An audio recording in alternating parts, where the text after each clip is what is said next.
আসসালামু আলাইকুম আপুরা ভাইয়ারা, কেমন আছেন সবাই? আমি ভালো আছি।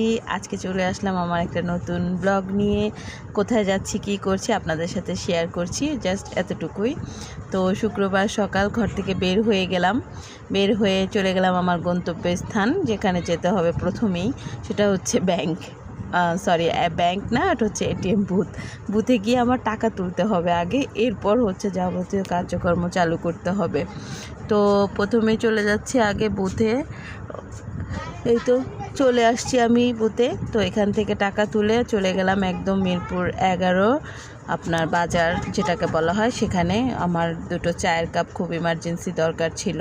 ঘরে আর দুটো আছে, তো 4টা হবে। আমরা যেহেতু ফ্যামিলি মেম্বার 4 জন, 4টা হলে আমাদের জন্য এনাফ। তো তারপরও একটু ঘুরে ঘুরে দেখছিলাম আর কি কি আছে, সব কিছুর একটু দাম জিজ্ঞেস করতেছিলাম। আমরা মেয়ে মানুষ বলে কথা, কিছু দেখবো আর দাম জিজ্ঞেস করবো না, সেটা তো হতেই পারে না। আর একটা জিনিস কিনতে যাবো আর একটা ধরবো না, সেটাও হতে পারে না। তো এই তো 2টা কাপ নিয়ে নিলাম ছেলের পছন্দ অনুযায়ী। এরপর মাছের দোকানে চলে গেলাম। এই যে ছোটো ডিমওয়ালা চিংড়ি নিয়ে নিলাম। আমার 2 ধরনের চিংড়ির প্রয়োজন।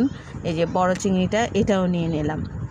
এরপর চলে গেলাম ইলিশ মাছের এখানে, কিন্তু ইলিশ মাছের এত দাম, যার কারণে ইলিশ মাছ থেকে সরে আসতে হলো আমাকে। সরে এসে দেখলাম আর কি মাছ আছে এখানে, রুই, কাতলা, তারপর তেলাপিয়া সবই আছে। তো এগুলো নেব না আজকে আমার একটু সাগরের মাছ নেওয়া দরকার। এই জন্য সাগরের মাছের দোকানে সাইডে গেলাম, গিয়ে দেখলাম না, টুনা মাছগুলোও ভীষণ বড় বড় আছে। তারপর সুরমা মাছ, এখানে জানি না আপনারা এই মাছগুলো চেনেন কি না, কে চেনেন অবশ্যই আমাকে কমেন্ট বক্সে জানাবেন। তবে সাগরের মাছ আমার ছেলের, আমার হাজব্যান্ডের, আমাদের সবার কিন্তু খুব ফেভারিট। আমরা যতই দেশীয় মাছ খাই, সাথে কিন্তু সপ্তাহে 1-2 দিন আমাদের সাগরের মাছ লাগে, কারণ সাগরের মাছগুলো আমাদের সবার খুব পছন্দের। তো সুরমা দেখলাম, এই তো সুরমা নিয়ে নিলাম। এরপর একটু সবজির দোকানগুলো ঘুরলাম, কিন্তু সবজি শুক্রবার তো একটু নেওয়া কম হলো, কারণ শুক্রবার এতটা সবজি নেওয়া হয় না।